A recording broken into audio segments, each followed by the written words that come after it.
লাগলো ঘুরে? খুব খুব ভালো।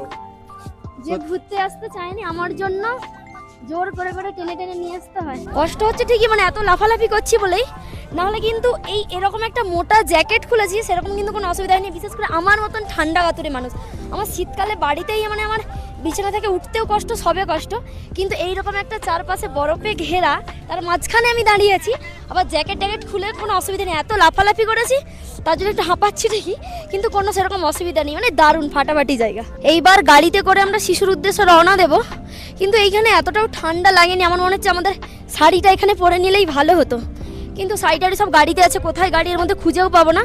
তাই এটা আমাদের ভুল হয়ে গেছে যে শাড়িটা আমার আনা হয়নি। শাড়িটা নিয়ে এলে এখানে দারুণ শ্যুটটা হতো। যাই শিশুতে শাড়ি পরতে পারি না তোমাদেরকে সবটাই দেখাচ্ছি, চলো।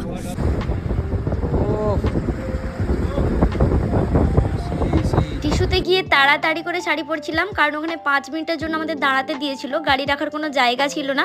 তাই জন্য তাড়াহুড়ো করে না পরেছি ব্লাউজ, কানের এটা ওটা করে সাজতেই পারিনি। যে ইনারটা পরেছিলাম ওর ওপরেই শাড়ি পরে কয়েকটা ফটো আর একটা ভিডিও শ্যুট করলাম। তাও তোমরা যে ক্যামেরাতে যে রিল শ্যুটগুলো দেখো, ওটা আমার করার খুব ইচ্ছে ছিল। ওটা কিন্তু অটল টানেলে ছিল, কিন্তু শাড়ি পরার সুযোগ ছিল না ওখানে, তাই পরতে পারিনি। আর শিশুতে বরফও পেলাম প্রচুর, আর শাড়িও পরলাম, কিন্তু ক্যামেরাতে রিল শ্যুট করতে পারিনি।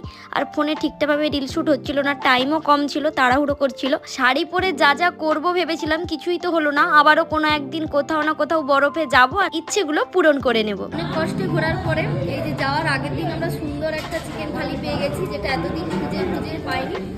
দাম নেই, কিন্তু শান্তি ভরে একদম বাঙালি হোটেলে আমরা আছি, শান্তি ভরে ভাত খাবো।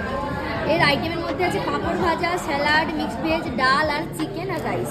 এতদিনের জার্নিতে একটাও বাঙালি হোটেল পাচ্ছিলাম না, আজকে কিন্তু বাঙালি হোটেলে আমরা চিকেন দিয়ে ভাত খাচ্ছি। এতদিনের জার্নিতে আজকে খেয়ে একটু শান্তি পেলাম। আর রাতে আমাদের বনফায়ারের ব্যবস্থা আছে, কি কি করলাম দেখতে হলে ফলো করে চোখ রাখো আমার পেজে। আসছি পরের ভিডিওতে।